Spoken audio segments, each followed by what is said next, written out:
नमस्कार, मैं किरणेश कुमार।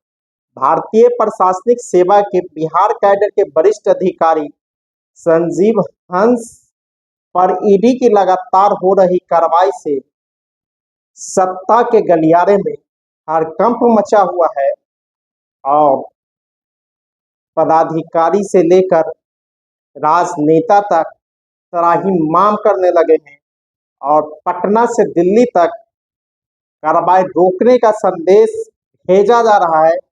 लेकिन दिल्ली ने भी पटना को साधने की पूरी तरह तैयारी कर दी है और यही कारण है कि संजीव हंस के ठिकानों पर लगातार छापेमारी हो रही है और 13 सितंबर को ईडी द्वारा जारी सूचना के अनुसार संजीव हंस के 5 ठिकानों पर छापेमारी की गई और छापेमारी में कई आपत्तिजनक दस्तावेज मिले हैं, डिजिटल साक्ष्य मिले हैं। छापेमारी के दौरान 87 लाख रुपए कैश बरामद किए गए हैं। 11 लाख रुपए कीमत के करीब 13 किलो चांदी के मिले हैं, तो 1.5 करोड़ रुपए के करीब 2 किलो सोने के सिक्के मिले हैं। तो आप अंदाज लगा सकते हैं कि किस तरह की कार्रवाई बिहार में ईडी ने शुरू कर दी है। कहा जा रहा है कि ईडी ने भारतीय प्रशासनिक सेवा के पूर्व अधिकारी के बेटे को भी नोटिस दिया है और उसे बार बार बुला रहा है। एक बार पहुंचा भी था लेकिन वह नहीं पहुंच रहा है। उस अधिकारी के बारे में है कि ऑस्ट्रेलिया, सिंगापुर सहित देश के विभिन्न स्थानों पर बड़े पैमाने पर संपत्ति अर्जित की है और उसकी जो काली कमाई है उसकी पूरी सूची या जानकारी कहिए ईडी को हाथ लग गई है। कहा जा रहा है जो बिहार के 7 आईएएस को ईडी ने नोटिस थमाया है और उसके बाद ही बिहार में 28 जनवरी 2024 को सत्ता परिवर्तन हुआ था और ईडी के माध्यम से ही बिहार में सत्ता परिवर्तन कराए गए थे। जिस अधिकारी को मोहरा बनाया गया था, जिसके माध्यम से सत्ता परिवर्तन कराया गया है, अब उनके पीछे भी ईडी पूरी तरह हाथ धो के पड़ गया है और लगातार उनकी सूचनाएं, काली कमोड की सूचनाएं इकट्ठा कर रहा है, नोटिस पर नोटिस दे रहा है, लेकिन वह अधिकारी के बेटा ईडी के समक्ष पेश नहीं हो रहा है।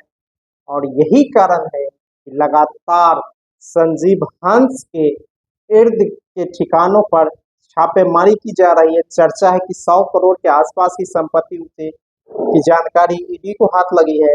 साथ ही उस पूर्व आईएएस अधिकारी के बारे में भी कहा जाता है कि करीब 10,000 करोड़ की संपत्ति की जानकारी ईडी को हाथ लग गई है। यानी जो सरकार के राजा के चहेते हुए अधिकारी हैं, बार बार सेवा विस्तार उनको मिलता रहा है, उन अधिकारी पर ईडी ने कार्रवाई भीतर भीतर शुरू कर दी है और कभी भी बड़ा गाज गिर सकता है।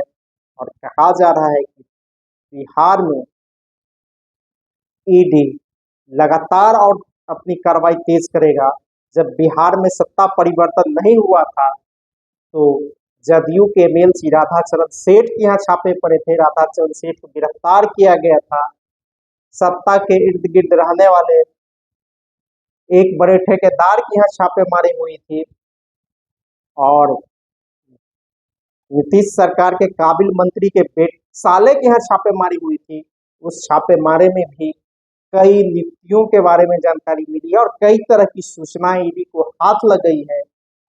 और इसी ईडी से कार्रवाई से बचने के लिए बिहार में सत्ता परिवर्तन हुआ था, लेकिन सत्ता परिवर्तन का लाभ दिल्ली ने तो ले लिया, लेकिन पटना पर लगातार शिकंजा कसता जा रहा है और नीतीश कुमार के चहेते आईएएस अधिकारियों पर ईडी ने भीतर भीतर कार्रवाई शुरू कर दी है। कहा जा रहा है कि बिहार के मुख्य सचिव की नियुक्ति में भी फूक फूक कर कदम रखा गया। कुछ लोग जिसे बिहार का मुख्य सचिव नियुक्त करना चाहते थे, करवाना चाहते थे, उसको भी ईडी ने नोटिस थमा दिया है। यही कारण है कि केंद्रीय प्रतिनियुक्ति पर से अमृतलाल मीणा को पटना लाया गया और उसे बिहार का मुख्य सचिव बनाया गया है। इसके बावजूद बिहार में सत्ता परिवर्तन होने के बावजूद, जदयू के सहयोग बड़े सहयोगी दल होने के बावजूद बिहार में ईडी की कार्रवाई नहीं रुक रही है। अभी तो पूर्व विधायक गुलाब यादव और आईएएस संजीव हंस के ठिकाने पर छापे मर रहे हैं और 7 आईएएस अधिकारियों को नोटिस दिया है। एक पूर्व आईएएस के बेटे को बार बार ईडी बुला रहा है, जिसके बड़ी हजारों करोड़ की संपत्तियां का पता ईडी को चला है। तो कहा जा रहा है कि आने वाले दिन में ज्यों ज्यों बिहार विधानसभा चुनाव की तिथियां नजदीक आती जाएगी, त्यों त्यों बिहार में ईडी की कार्रवाई भी और तेज होगी। जैसे लोकसभा चुनाव से पहले ईडी ने राजद सुप्रीमो लालू प्रसाद यादव, पूर्व मुख्यमंत्री तेजस्वी प्रसाद सहित कई को लगातार बुला रहा था। अरविंद केजरीवाल को गिरफ्तार करके जेल भेजा गया। अरविंद केजरीवाल को बेल भी मिल गया है। झारखंड के मुख्यमंत्री हेमंत सोरेन को गिरफ्तार किया गया। हेमंत सोरेन को इस्तीफा देने के बाद देना पड़ा, फिर वे जेल से बाहर आए, फिर मुख्यमंत्री बने। यानी 2024 में केंद्र में सत्ता बचाने के लिए विपक्षी नेताओं पर अब कार्रवाई जमकर की गई थी। तो अब 2025 में होने वाले बिहार विधानसभा चुनाव से पहले बिहार में भ्रष्ट अधिकारियों के विरुद्ध ईडी ने कार्रवाई शुरू की है। हालांकि कहा जा रहा है इसका निशाना कुछ और है और इस ईडी के कार्रवाई से कई लोगों को साधने की भी तैयारी है। और जिस संजीव हंस पर कार्रवाई की गई है, इसी मोदी सरकार में जब रामविलास पासवान केंद्रीय मंत्री थे, उस दौर में संजीव हंस उसके आप सचिव रहे हैं। तो आप अंदाज लगा सकते हैं कि किस किस पर को साधने के लिए संजीव हंस पर कार्रवाई की जा रही है। बिहार सरकार तो साधा ही रही है और कहीं और निशाना है। तो इस तरह की कार्रवाई आने वाले दिनों में तेज होगी। हालांकि बिहार के सत्ता के गलियारों में हड़कंप मचा हुआ है। जो भ्रष्ट आईएएस है, जिन्होंने काली कमाई की है, हजारों करोड़ की संपत्तियां अर्जित की है, वे त्राहिमाम कर रहे हैं। कोई केंद्रीय प्रतिनियुक्ति पर भागना चाहते हैं, कोई जहां तहां। और पूर्व डीजीपी के बारे में भी जो पेपर लीक मामले में कार्रवाई की गई, उससे पर भी कमीशन लेने का आरोप प्रमाणित हो गया है और उस पर कार्रवाई के भी आदेश दिए जा रहे हैं। इससे साफ साबित हो रहा है कि बिहार में बड़े पैमाने पर भ्रष्टाचार चल रहा है और सरकार अपनी कुर्सी बचाने में लगी हुई है। हालांकि जिस तरह ईडी की कार्रवाई चल रही, इससे लग रहा है कि बिहार में कभी भी कोई बड़ा खेला हो सकता है। धन्यवाद।